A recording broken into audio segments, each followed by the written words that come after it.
So let us start our panel. This is the last one. I think you are very tired and very enriched. I have been in several sessions and it was beautiful, very critically presented. Now you are going to a mundane session. The reason is everyone in this panel, we live here for many, many years. So this is local people. Anyway, but you have some very qualified people over here, starting from Sister Maiza. She is originally from Lebanon, studied in San Francisco, and then over here. And now she is a woman-led leader in this community, among Muslim community as well as women community. Next is Dr. Safi Safiullah. He is a librarian at the Salt Lake Public Library, Salt Lake City Public Library, and also a professor at the University of Utah as well as Salt Lake Community College. Next is Imam Shoaib. He is the Imam of Utah Islamic Center, UIC. The next is Dr. Ahmed Salah. He used to be a student leader at BYU for quite a long time. Then he graduated and now became an engineering partner in Salt Lake City, but still he is active in BYU Muslim student community as well as the BYU student community as a whole. And then last is Dr. Talat Al-Shukrayat. He is a pulmonologist working in the regional hospital over here, but he is also the Imam of Utah Valley Islamic Center. With that, myself, I am Ruhul Kudus. I am actually an associate professor of biology over in this university, but I am also try to organize a mosque in this area, the Utah Valley Islamic Center.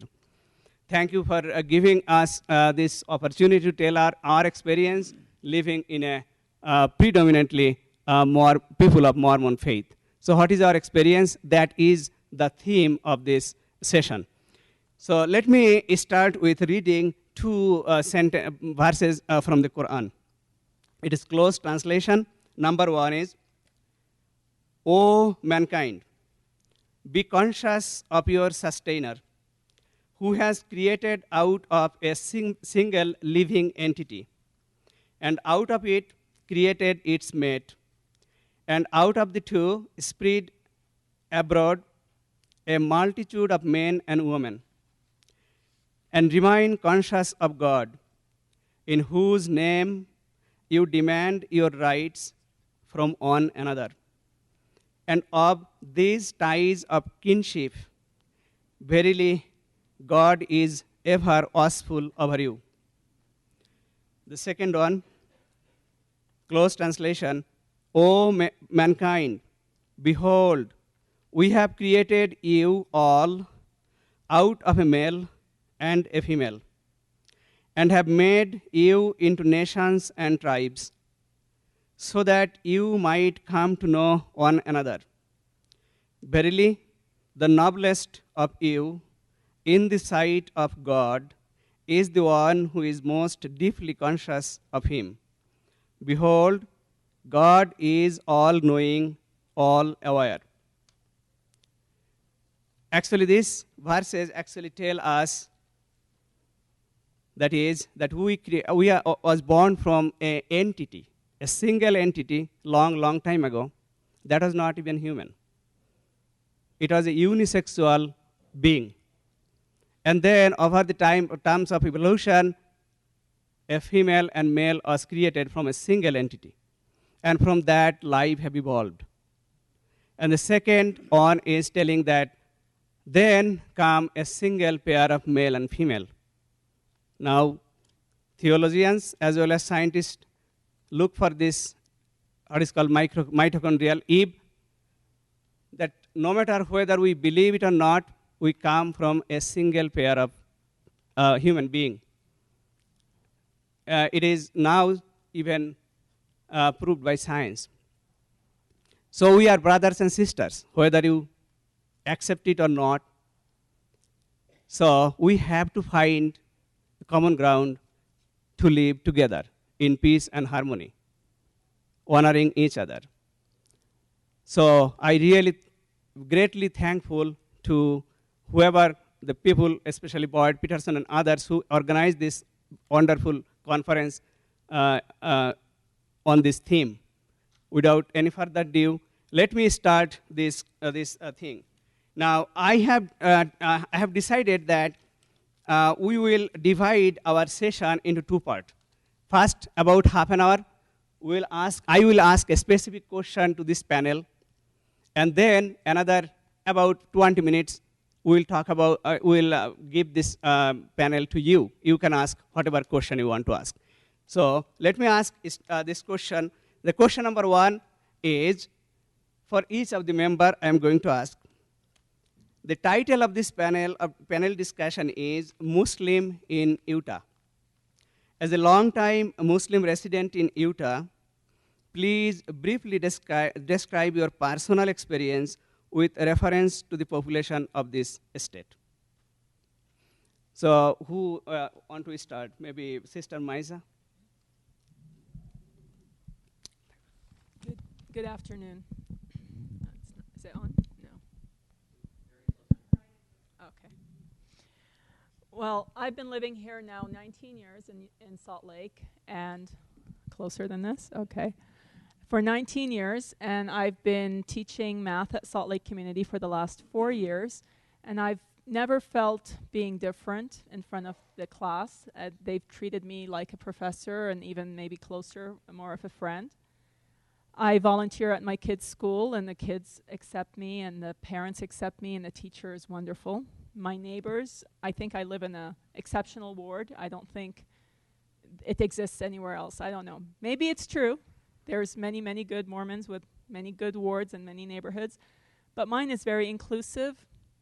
I'm part of the Relief Society in my neighborhood, and I choose to attend what activities I want to, and I try to include my neighbors in activities at my home. So I find most Utahns are very friendly, my experience anyway. I'm sure the refugees would disagree with me, but very friendly. I find them to be respectful. And this is a negative thing I'm saying now, because they're so respectful, they don't like to ask questions to hurt anybody's feelings. So the majority of people will choose to not know whatever question crosses their mind, and this is students, children.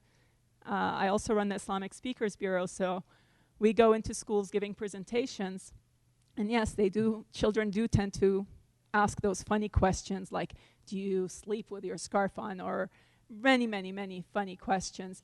But at least they ask the question and they get an answer. Most adults are probably thinking the same thing, but will not ask those questions. So to most Utahns, I have to say, it's okay, ask those tough questions.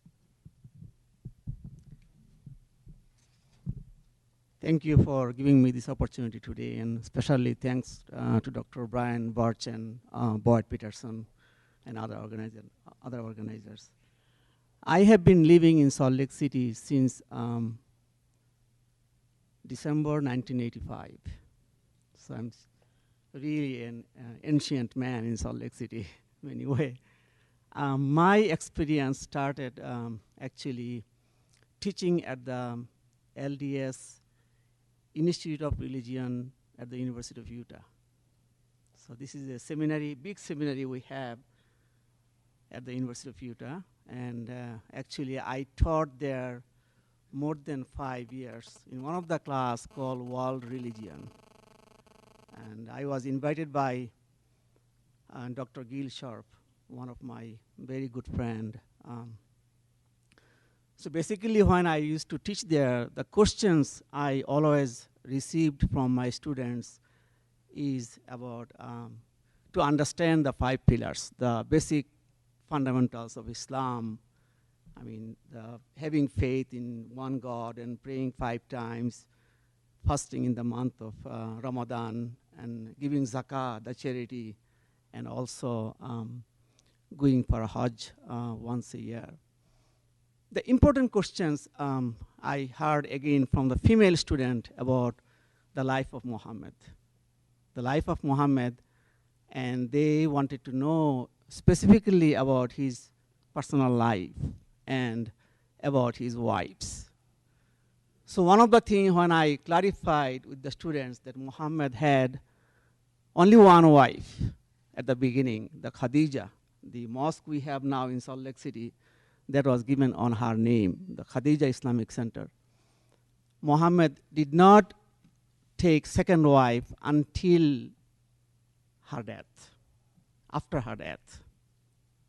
So this is a question because, again, they want to know how come in the feeling West that Islamic women are so much oppressed. And Muhammad got married with a woman who was 15 years older than him. Muhammad was 25 and Khadija was 40. And Muhammad had a very happy life with her. In fact, all of his children came from this wife, except one. And also, the students were curious to know that how Muhammad knew Khadija. And probably some of you knew that Muhammad, in fact, worked for Khadija. So this is a very interesting point for many of the students that by looking at the women in the Muslim world, and we see the Prophet of Islam is married with a woman who was, in fact, his boss. I mean, she was the employer, and Muhammad worked for her. Second interesting question I always received, that why Muslim, they go to Makkah? What is the biblical relations between Muslim and Makkah? And many students, they do not know that the house of God, which is Kaaba, was built by Prophet Abraham. This is a point then LDS students started to become more curious to see that Islam and LDS and Christianity has a biblical relations there. So, and then the other question is the zakah, the charity, the giving. The interesting factor we always discussed that Muslim gave 2.5% from their savings, and LDS gave 10% from their earning. So here is one of the very interesting thing that actually Muslim pays less, but Muslim pays 2.5% from their savings, and the LDS, they give 10% from their earning. So these are the good questions we always engaged in personal level. And I also worked with the Islamic Society for 10 years as one of the executive board member, and I also have a lot of relations from Muslim society working with LDS group, and I don't think I have time, and if we have time later on, we probably can discuss that, but I think the other people should have given a chance. Thank you. Assalamu alaikum. I greet you with the greetings of Islam. May peace be upon all of you. Reminds me, we pay actually almost nothing compared to our LDS brothers and sisters because we're supposed to pay 2.5% of your savings. And who has savings in America? Everybody's credit cards are maxed out. So we get away with paying nothing. We don't have any savings. Okay. I've lived in Utah for almost 12 years now, and of course, our beliefs are different. There are similarities. There are far more similarities than differences, but it is those differences that make one religion different from the other. What Islam teaches us, ta'awanu alal birri wa taqwa, help each other in good acts. Good acts, good causes are something that people of all faiths can come together upon. The interfaith activities that we do are based upon those good actions.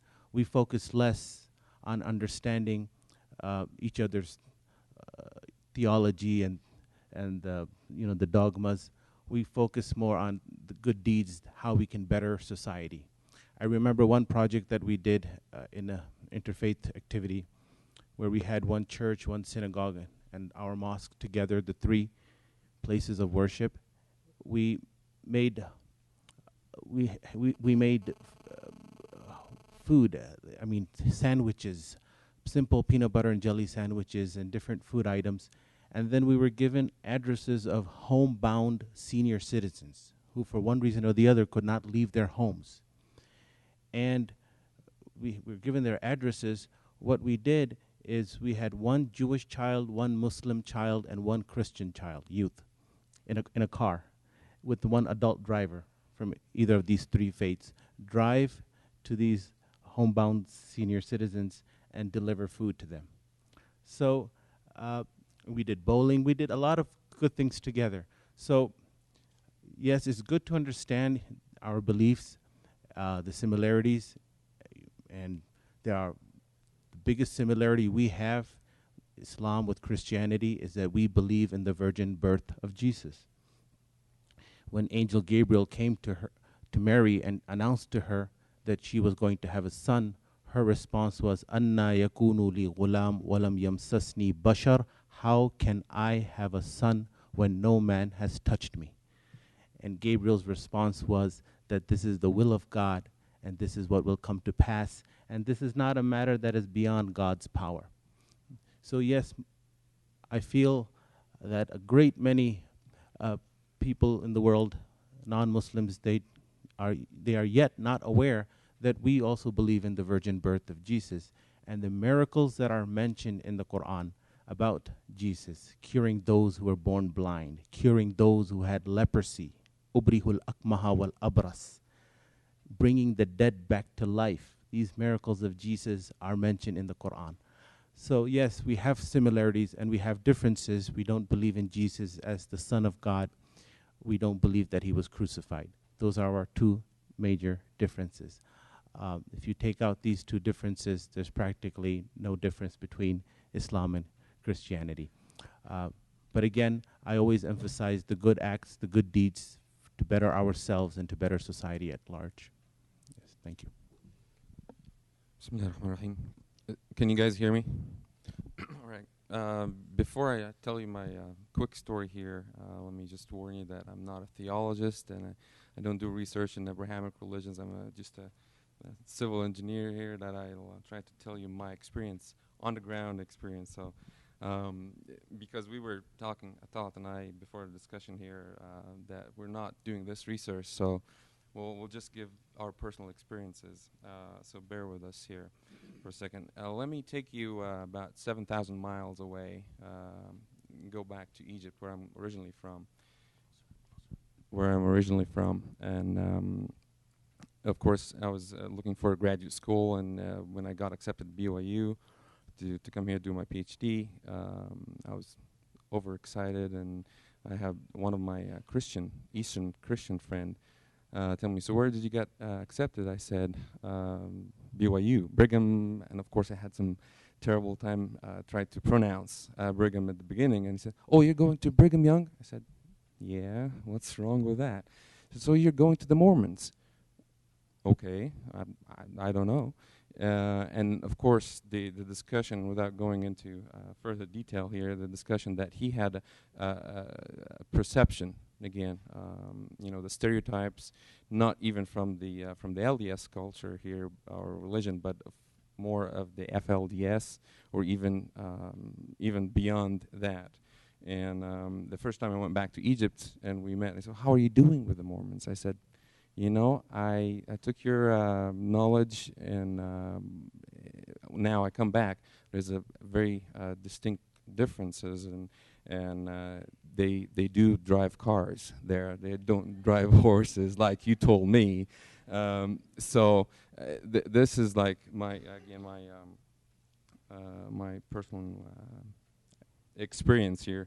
The other thing again, of course, is if we believe just one source of information and don't do our diligence, if you will, to try to capture more information and understand more about the other person, then we're just left with that one source of information. And as a civil engineer here, I heard in the maybe half an hour that I was here, heard the word bridge multiple times. And I don't know, it looks like everybody here is a civil engineer. But I have to tell you that you don't have to be a civil engineer to build bridges of understanding. That sounded really impressive. Can you do that again? Okay. Well, thank you so much for inviting me over here. So my personal experience is limited because I think I've been here for 5 years now, so I've not lived as many as, I mean, the rest of the panel had lived here longer than I did. But I think I have a lot of experience, though, because I do interact with the Mormons on a daily basis more than I see my family, actually, and that's because of what I do. I'm actually from Jordan in origin, and I graduated from the University of Jordan School of Medicine, and then I did my training in the United States. I had the privilege of living in 3 distinct areas in the United States. I lived in the Northeast, and for the first time ever in my life, I saw a Jew. And for a Muslim to see a Jew, that was really big for me because I've never seen one.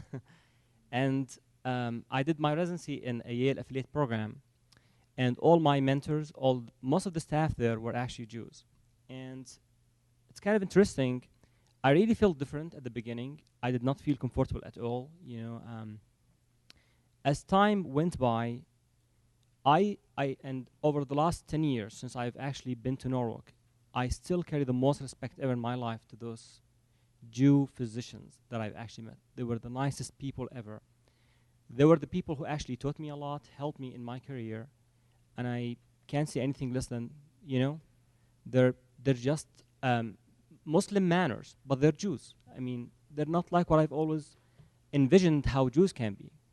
And that was my first experience, and I learned then that we should not judge each other based on what our parents, what the media is telling us. All religions talk about good things, and by essence they teach good things. So we're all the same. We're humans. We have mercy in our hearts. We have, every religion tells you to be sincere, to be good, and we should not mix politics and the evil that comes sometimes with that, with how we should interact with each other, regardless of what religion we have. And just to let you know that at the end of the 3rd year, I was chosen to be the graduate year of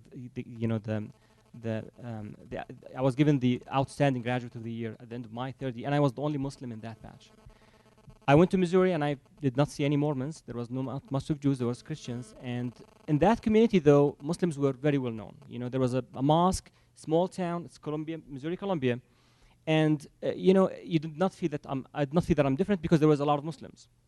When I came to Utah, though, it was very interesting because I think I'm probably the only Muslim south to Provo, because I don't think there's any Muslims that live south to Provo, as far as I know. And I'm the only Muslim physician that's actually that works south to Provo. I'm actually the only pulmonologist in Provo. I mean, south to Provo, whether it's Muslim or non-Muslim, there is no pulmonologist south to Provo all the way to probably St. George.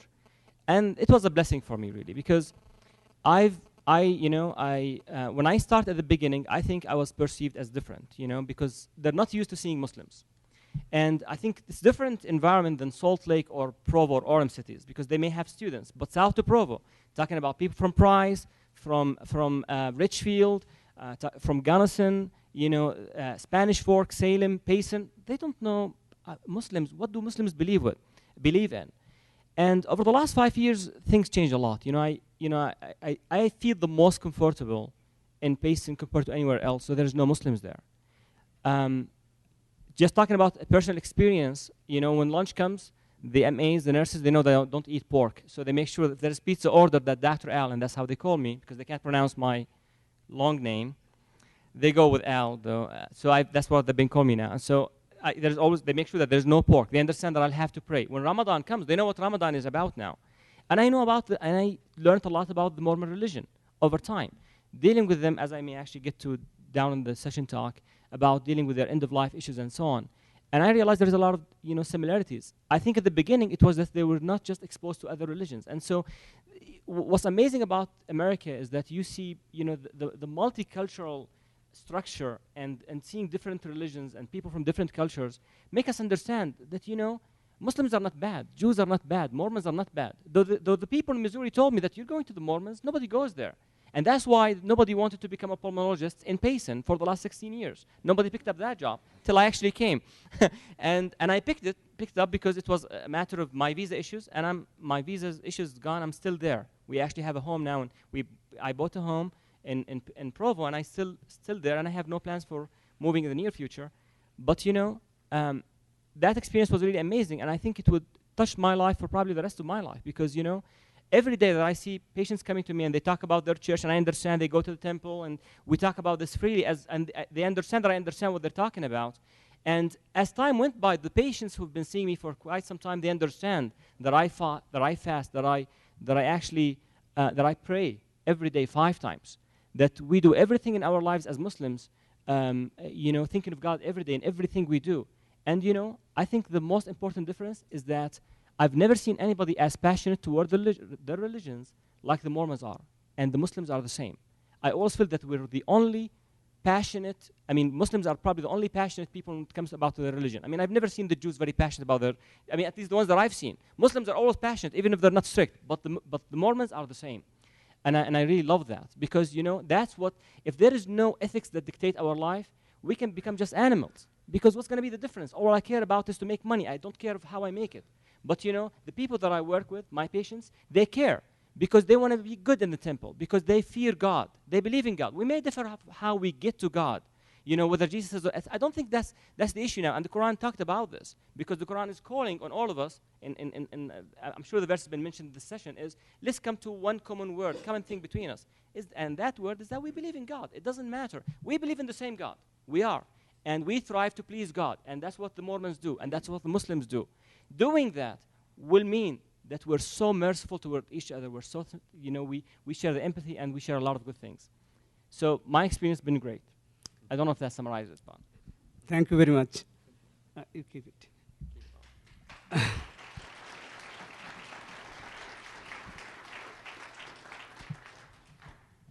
Thank you very much. Everybody did very nice. But I think it took longer than I originally thought. So for the sake of time, let us go for the second question is, the title of this conference is Mormonism and Islam, Communality and Cooperation Between Abrahamic Faiths. Now, as descendants of Abraham living in Utah, what commonalities between members of the two faiths are there, particularly Mormon faith and Islamic faith, that you personally experienced? Now, for the sake of time, please only work on one commonality. Let us start with Brother Talat. He already mentioned one, that is, we are passionate about our religious faith.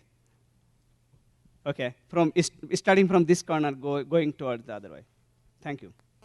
I think the second commonality that I personally believe, and I'm not a theologist by any means, so I'm not the most knowledgeable in this, but at least I know enough about my religion, I hope, and about Mormon religion to some extent.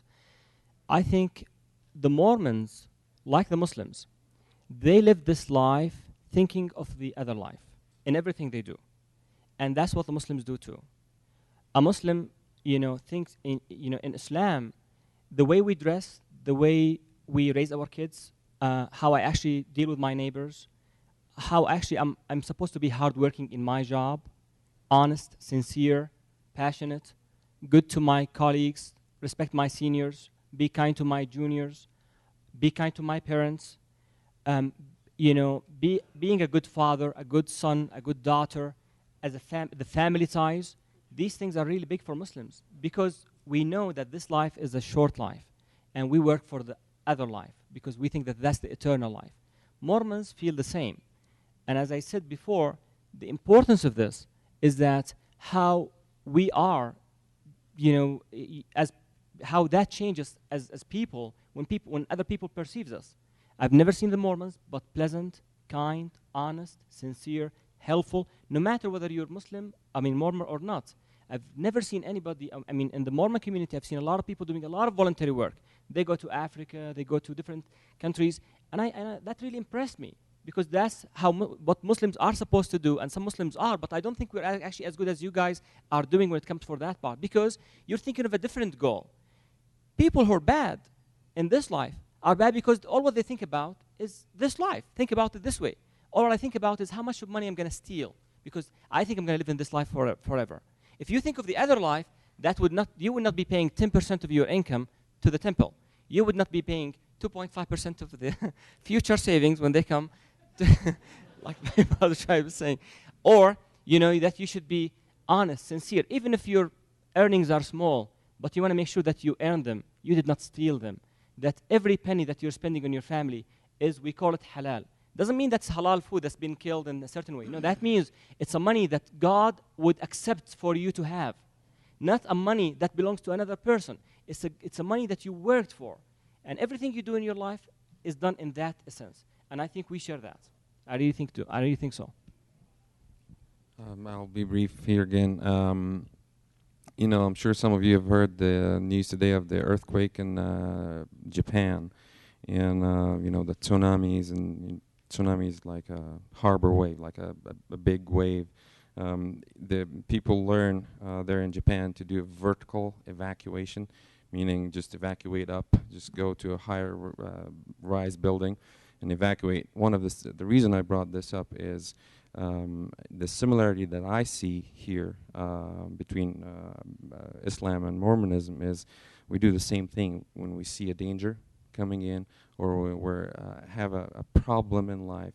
We do vertical evacuation too, but I call that the spiritual vertical evacuation, where we actually don't go up, we go down, we dig deeper in our religion, we get closer to God, we try to understand more, and that, I think, to me, and a lot of my friends from the Muslim faith and the Mormon faith, they get a lot of relief from the danger that comes across. So. Yes, I will be brief, but you can't expect an imam to be brief. It's like expecting a Baptist pastor to be brief. Okay. I'll begin with an anecdotal evidence, but I believe it speaks volumes. I was in a furniture shop with my sister and her teenage son when they were visiting from Chicago. And the salesman who was helping us, he turns to my nephew, and he says, "So how are your grades?" After he asks, just they're making short talk or some exchanging pleasantries. After he asks his name, he says, how are your grades?" My sister, she pulls me aside and she says, "You know what? He asked about his grades. If this was Chicago, he would have said, 'So do you have a girlfriend?'" So I think the point that I'm trying to drive home is that we share family values. I think Muslims living in Utah feel very comfortable because of the shared common family values. And I would say Utah is, the best kept secret. There's probably no other better place for a Muslim to live, at least, than Utah. And yes, there are some, what should I say, Jack Muslims. If you have a Jack Mormon, you can have a Jack Muslim, can't you?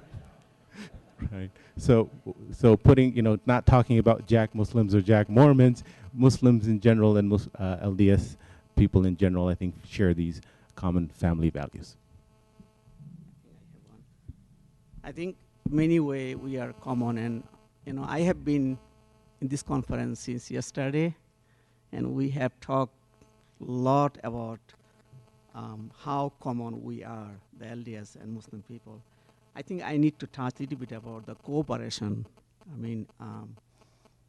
The history of Muslim society or Muslim community in Utah. As you heard yesterday and today, Dr. Umar Kader was talking that his family is probably the first Muslim family migrated from Levant, which is Lebanon area, to Utah.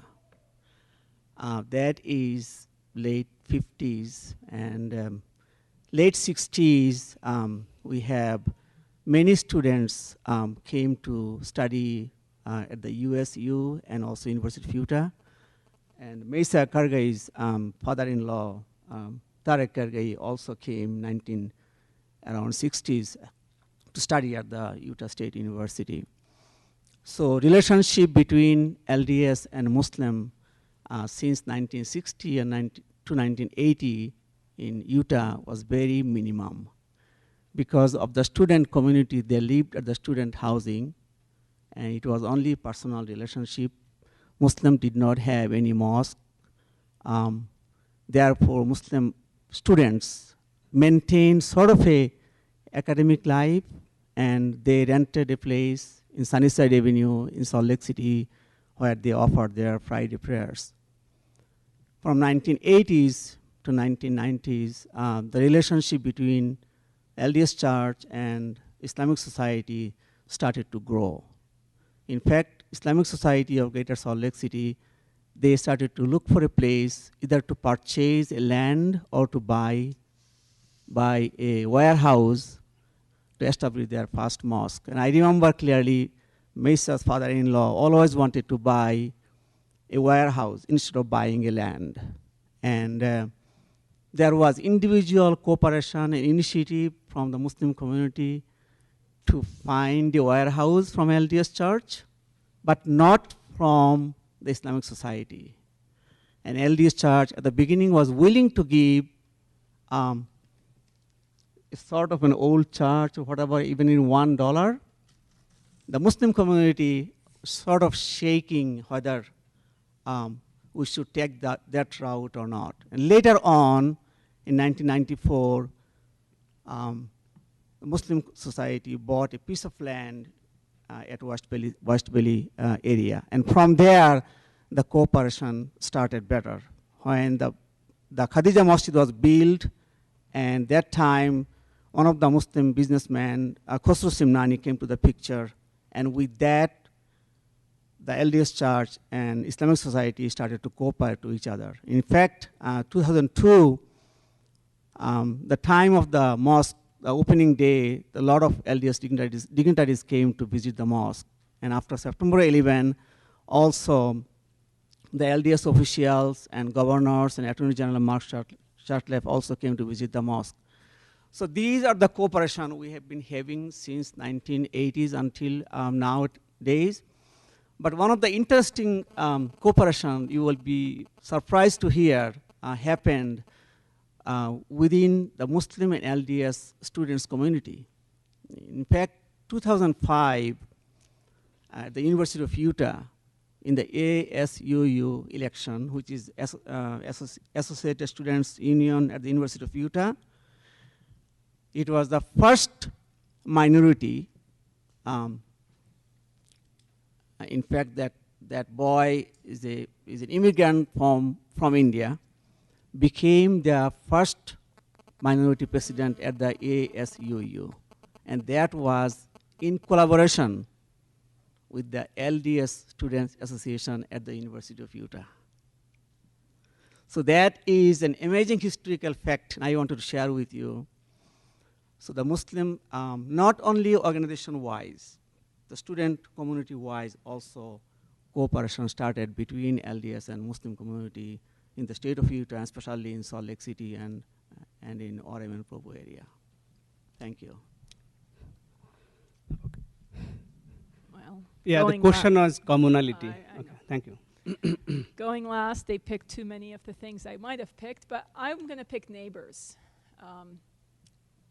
The Mormons are really good at treating your neighbor well, at least my neighbors. I believe I live in a bubble, in an amazing neighborhood.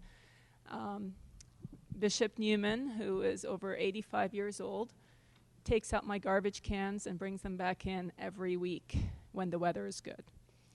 Now he's 89 or 92. He doesn't do it as often, especially not in winter. And I don't expect him to, but I think it's very sweet. My neighbors, I always applaud how the LDS Church is very organized.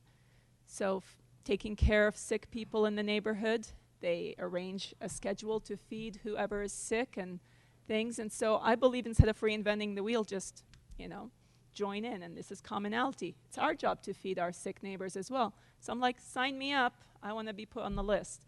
So now they call me and tell me so-and-so, whether I know them or not, to help cook for them. And I think it's wonderful.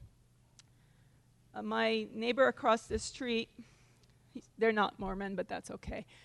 Since the day I moved in, they introduced him. He's the Catholic guy, and he's from California. And so I went over to say hi, because I grew up in California. I said, oh, how long have you been here? He goes, 40 years. And I'm like, and you're still the guy from California?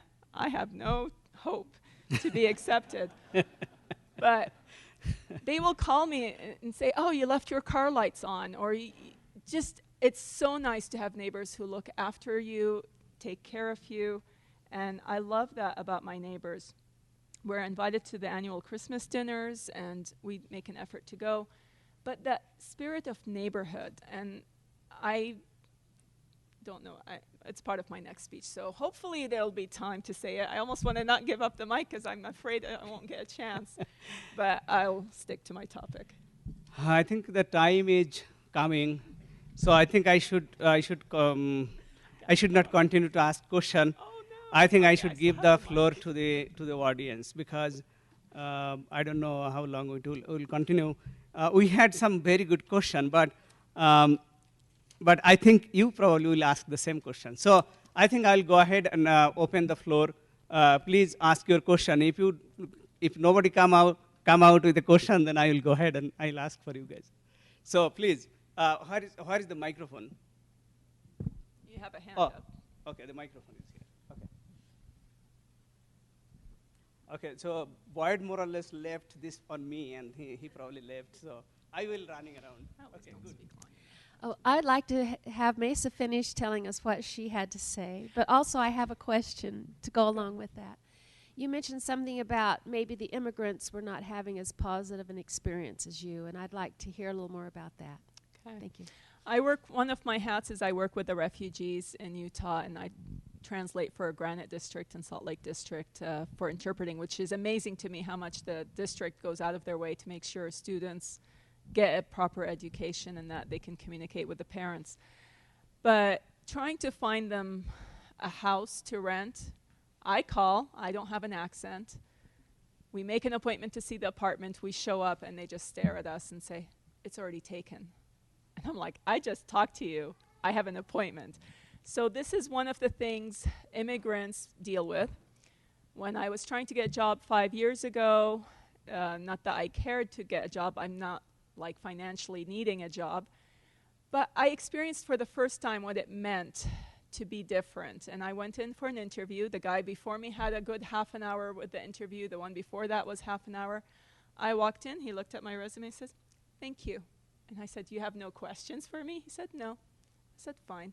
So being different, and unfortunately we stand out, we do get discriminated against in different areas, but at the same time, I don't tend to generalize against everybody.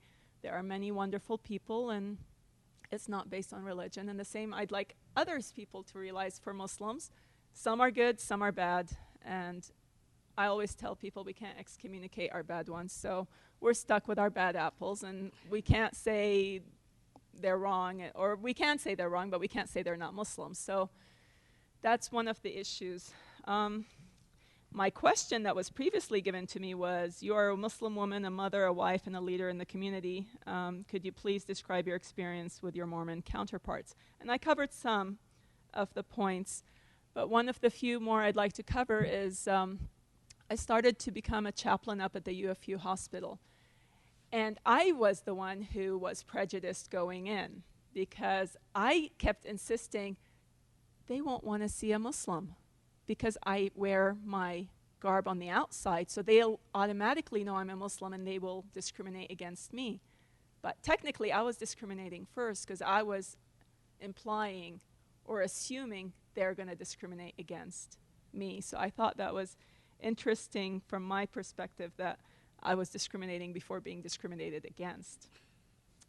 I also volunteer out at the prison, and we started out with the classes for Muslims, but soon realized it was the non-Muslims who wanted to attend the class. So we switched we have now 2 classes, one for Muslims and one for anybody who wants to attend.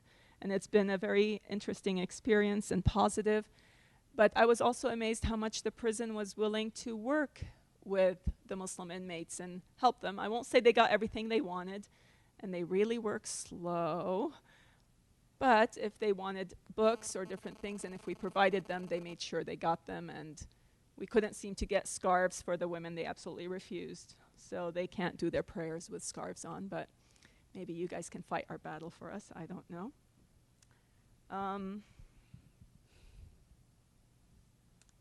I also sit on the Interfaith Roundtable, and I love the story you said, and I think that's what we need more of.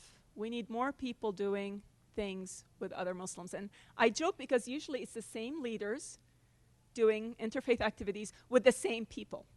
It's not the whole community at large, and I don't know what we can do to break that. We need to get, you can't, what's the word? You can't preach to the choir. You need to preach to those who are not listening. So we need the non-people who are not active in interfaith to somehow become active in interfaith. I think that's very important, whether it's, I don't know what. And one of my pet peeves is that Muslims tend to be inwards. And I even had a student today in my class who is Muslim, but she doesn't look Muslim, doesn't dress Muslim or anything. And the other students were surprised that she was a Muslim. And so I told her about the lecture today, and she's like, but do all Muslims have to be outwardly, have to be open, have to be ambassadors to Islam? I said, if you're living in America, yes, you do. Because all those around you won't get a chance to know Muslims if we don't go out and do something. But then I tell my Mormon counterparts the opposite. Don't generalize everything based on one Muslim. If you meet one Muslim do something, don't expect every Muslim does the same thing, whether it's good or bad. So those are some of my points that I wanted to share with you, and I appreciate you giving me the chance to say them.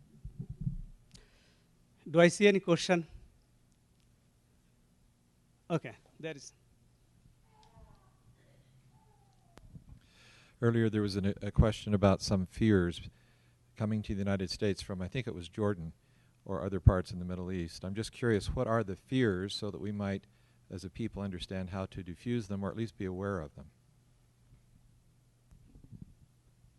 Fear. Yeah.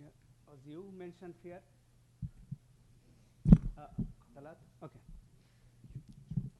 Jordan, okay. I said Jordan, but I did not say that I felt I was scared. Yeah, I think the Egypt guys are feared. Are you guys scared of something? The Egypt guys? Kinda. I think the Egyptians, not the Jordanians, no. I think it was a Jordanian student, I think, from the audience. But I have to say that the fear, so that's probably, so from my side, I said that I did not feel comfortable. And I, thinking about this again, I would love to go back and do, and be in Norwalk again for 3 more years. And here's why. When I came in at the beginning, that was my very first experience ever in the West, And so, feeling, and what's even more than to that, I don't want to take more time on this, but when 9/11 happened, I was actually doing a rotation in Yale University with a Christian attending, and she was very strict. And I can tell you that this was one of the most horrible days ever in my life, because I felt everybody was looking at me, and their eyes indicate that, they're like your people, your friends, you're like one of those bad guys. You guys have done this.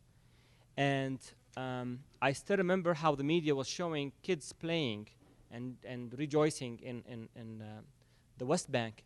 And later on I realized that I think there was something else that they were happy about, totally different than 9/11. But I remember clearly, though, that I went with the team, though. They went to the church that same day. And my hospital was, we're on standby because we could have we were expecting some casualties to come from New York, because we were about 45 minutes north of Manhattan.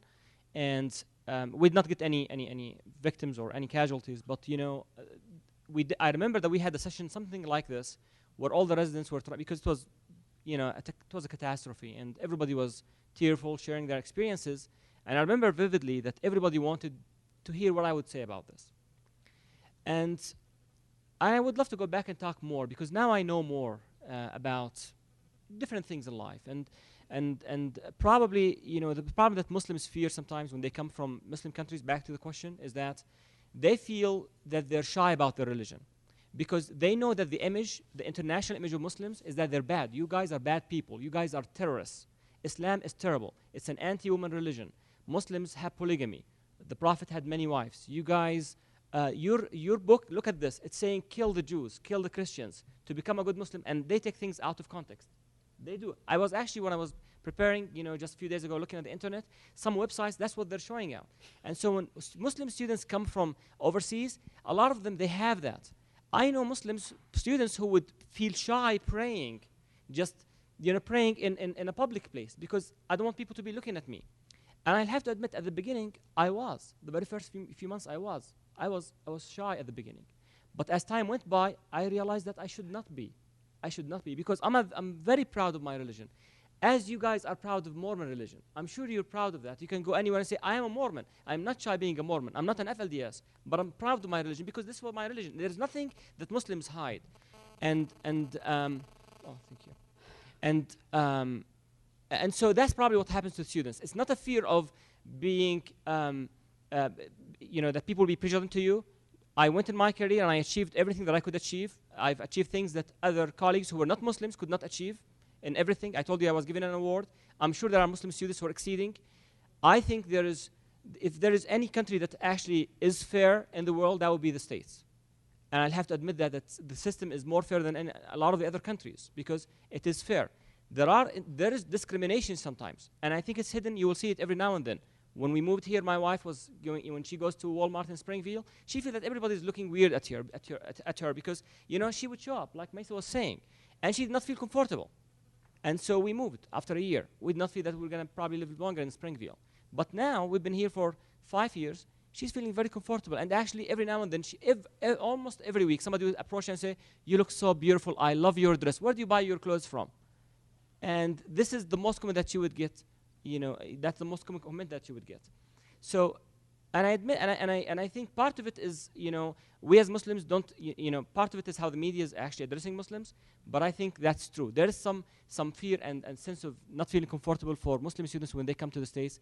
And I think it's probably the least now when you come to the Mormon culture, because now as we're doing these dialogues more and more, you would know who Muslims are and what Mormons are. And these things should not happen anymore. And I hope it will get better. Briefly, Ahmed, do you want to? Yeah, further that? another one brief comment here. And on the fear question, I'll just go on the opposite side. When I first moved in here, actually moved in with some roommates. I was not married at the time. It was right after September 11th. I moved into a condo with a couple of roommates, of course. And my name is Ahmed. I'm from the Middle East.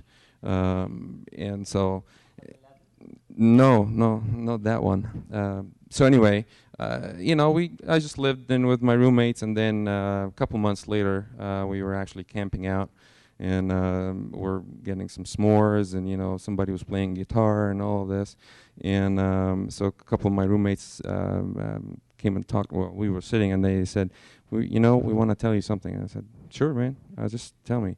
And he said, when you first moved in, as soon as he said that, of course, I realized where the discussion is going. So when you first moved in, we were a little afraid, and I asked him why. Yeah, you're Muslim from the Middle East. Your name is Ahmed. And it was after September 11th. So and then I told him and he said, now you're just like us. You're one of us. You camp with us. We eat together. We go to school. We do the same things.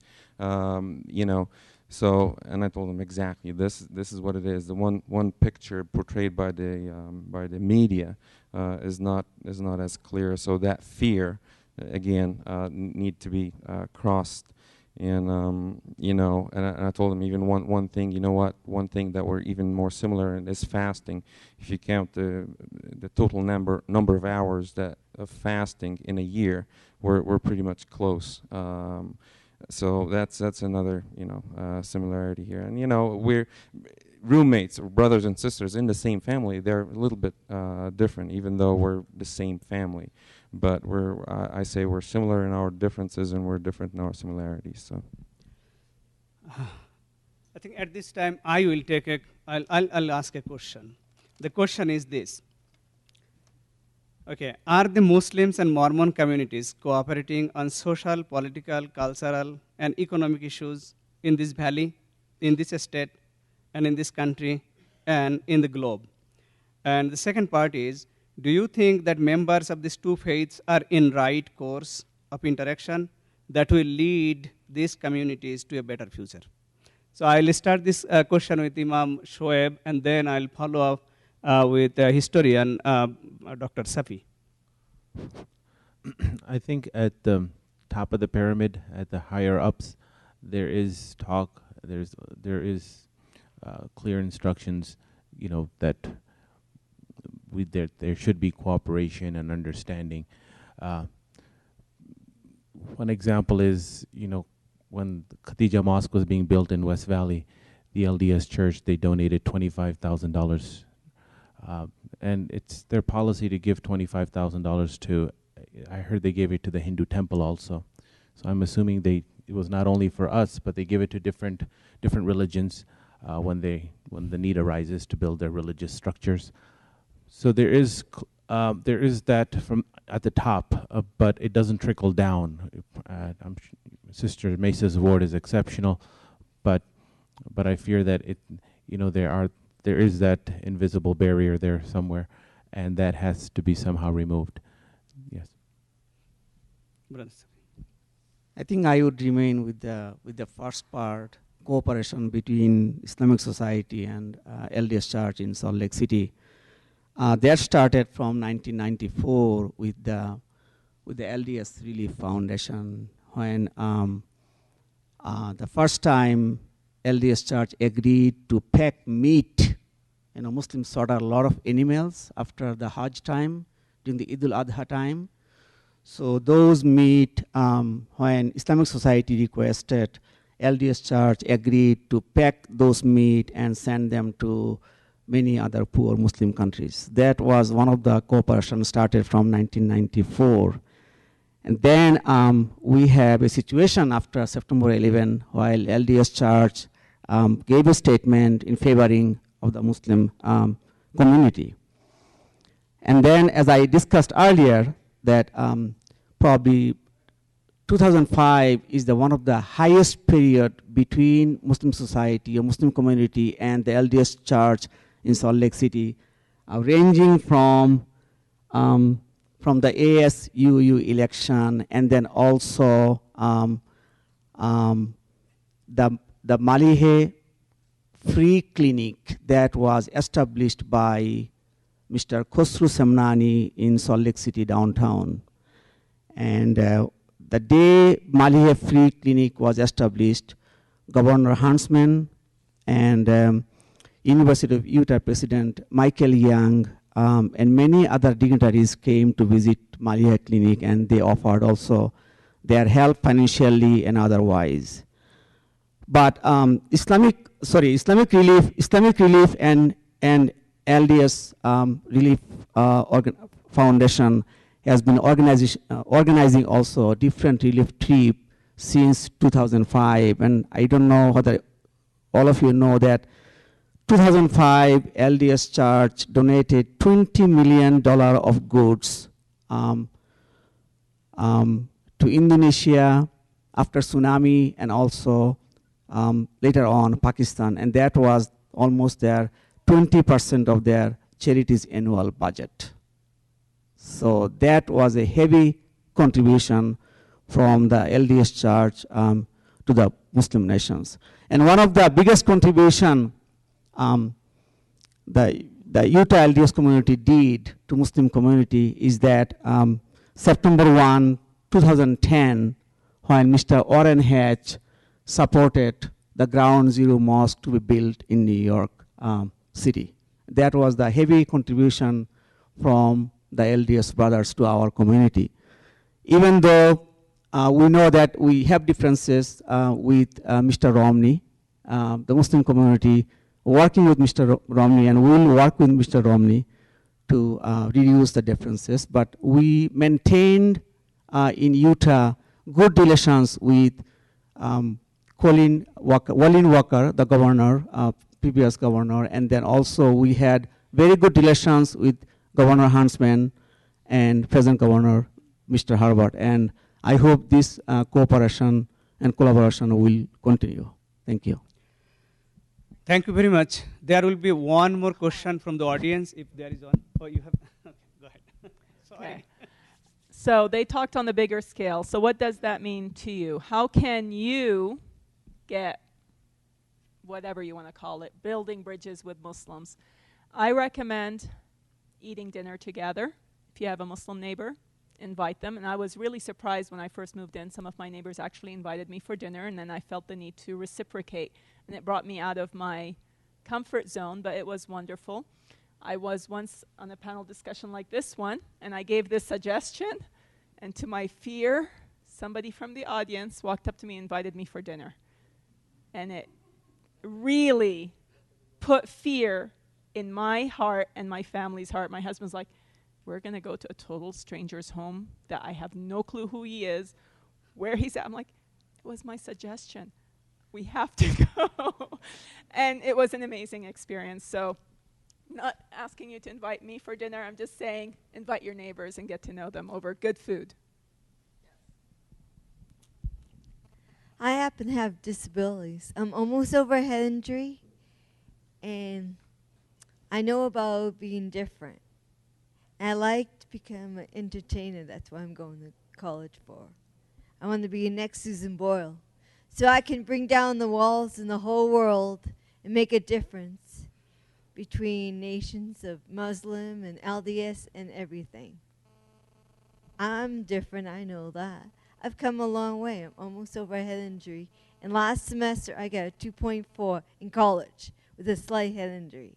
Woohoo! Love you all. And that is the route many have gone. We have some excellent Muslim Okay, comedians. You should yeah, check them out. I okay, just this had is the last question. And then, Yeah, it's not okay, a question sorry. really. Okay, go ahead. My husband and I do a lot of traveling. We've been in. I have Muslim background in the back, and so when I go to, it comes out. Everybody sees it. But I would suggest this: go to the local relief societies. Those of you wherever you are, and try to just say, you know, we'd like to have maybe a workshop or a discussion or a fireside or something like that where you can talk women to women, because the men, unless they wear something unusual and part of your culture, they don't stand out. I mean, no one would pick you out of the street as being different here. No, none of you. Only him. Only the imam.